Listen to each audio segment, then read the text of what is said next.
Salut à tous les amis, j'espère que vous allez bien. On se retrouve aujourd'hui pour une nouvelle vidéo.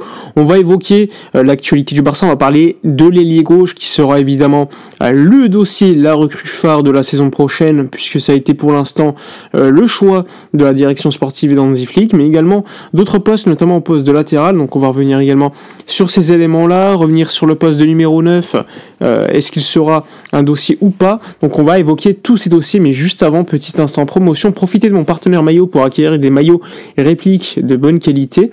Il suffit de regarder la description de cette vidéo, vous pouvez acquérir des maillots gratuitement en plus, donc profitez-en, je vous mets un code promo et également n'hésitez pas à aller voir un maillot du Barça, domicile, extérieur ou autre, écharpe, casquette, ce que vous voulez.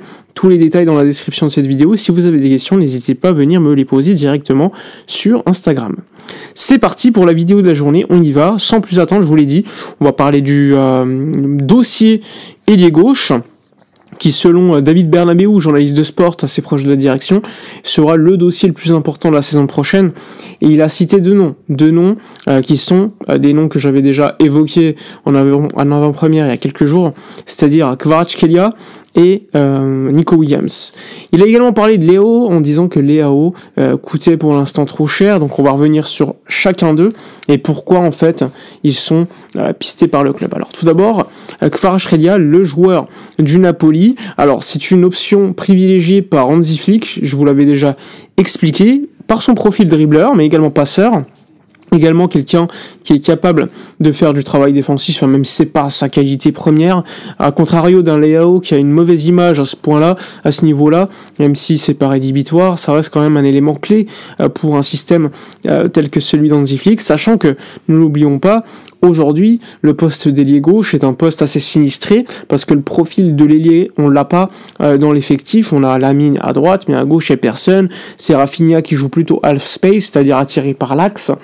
Dani Olmo, c'est un petit peu la même chose, il est capable de jouer à gauche, mais en réalité c'est plus un 10, donc c'est un poste qui est quand même assez intéressant à renforcer.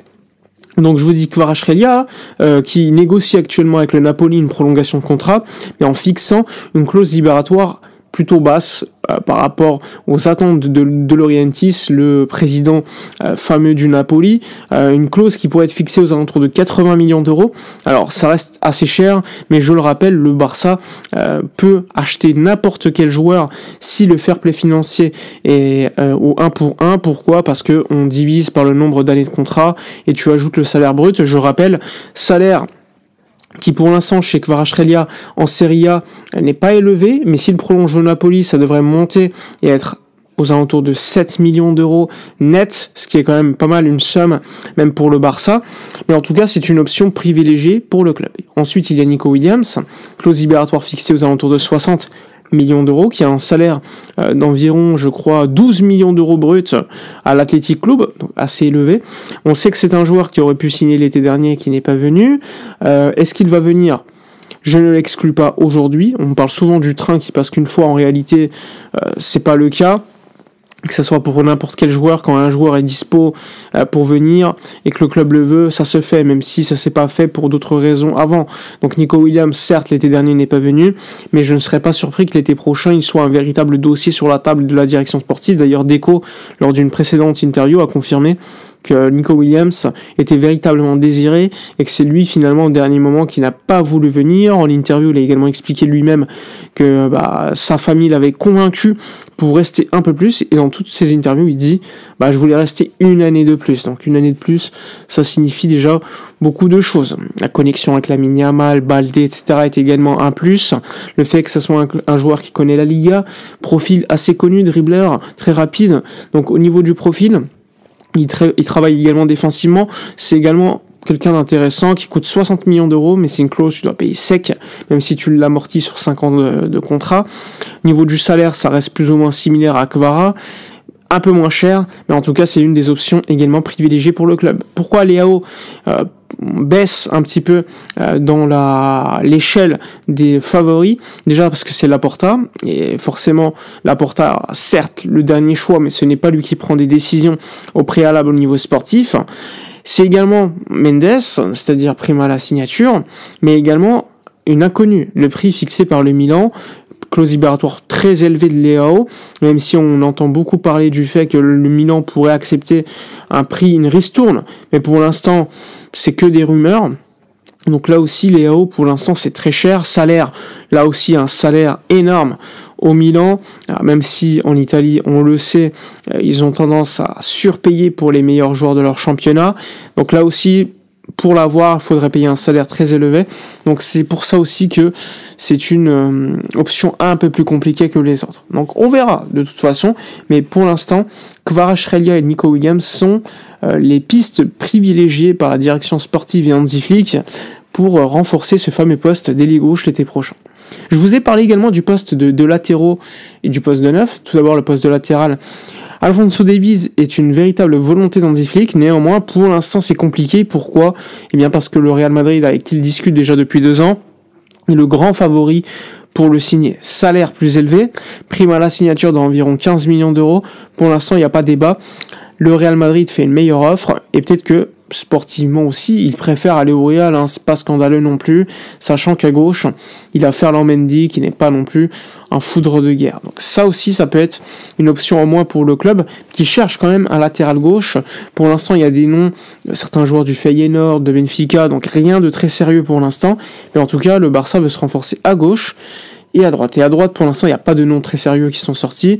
On sait que Trent Alexander-Arnold est libre de tout contrat, mais comme je l'ai déjà expliqué lors d'une différente vidéo, prime à la signature, salaire très élevé, concurrence avec Koundé, ça ferait pas sens. Donc à voir, mais en tout cas, pour l'instant, il n'y a pas de nom qui ressort aux côtés du latéral droit. Concernant le poste du numéro 9, je vous l'ai dit, le Barça pense à remplacer Lewandowski en 2026, pas avant. 2026, ce qui pourrait coller avec une arrivée d'Haaland, mais encore une fois, Haaland est proche de prolonger avec City, ce qui n'exclut pas un transfert loin de là, parce que le clan Haaland veut fixer une clause libératoire, ce que City ne veut pas, mais Pimenta, l'agent, Rafaela Pimenta, l'agent de Haaland, a toujours dit qu'il fallait une clause pour pouvoir choisir sa destination. Donc pour l'instant, 2026, ça reste l'une des options privilégiées par le Barça, qui devra évidemment voir régler ce problème de fair play avant, mais il est l'option numéro 1 aujourd'hui. Gyökeres est intéressé par le Barça et c'est réciproque, néanmoins, l'option pour 2025 est trop complexe parce que Lewandowski ne bougera pas et surtout d'autres clubs sont intéressés fortement par le Suédois pour le recruter avant, donc très compliqué. En tout cas, on verra d'ici là ce qui va se dérouler. On suivra la piste Jonathan David pour donner du repos à Lewandowski, lui qui, encore une fois, à The Athletic hier, a déclaré que son club numéro 1 était le Barça. Il est libre de tout contrat et qu'il rêverait d'y jouer. Donc là aussi, il faudra suivre ce sujet très intéressant. Voilà pour les informations mercato. Hier, il y a également les matchs de l'Espagne. On a eu peur à un moment donné pour Pedri, mais pas de blessure. Casado a joué un grand match encore. Donc, sinon, pas de grandes nouveautés. De Jong est revenu à Barcelone, comme expliqué, Koundé aussi. Donc pour l'instant, ça se passe bien. Voilà pour la vidéo de la journée. N'hésitez pas à donner votre avis en commentaire, likez, commentez, partagez. Je vous dis à la prochaine et d'ici là, comme d'habitude, portez-vous bien.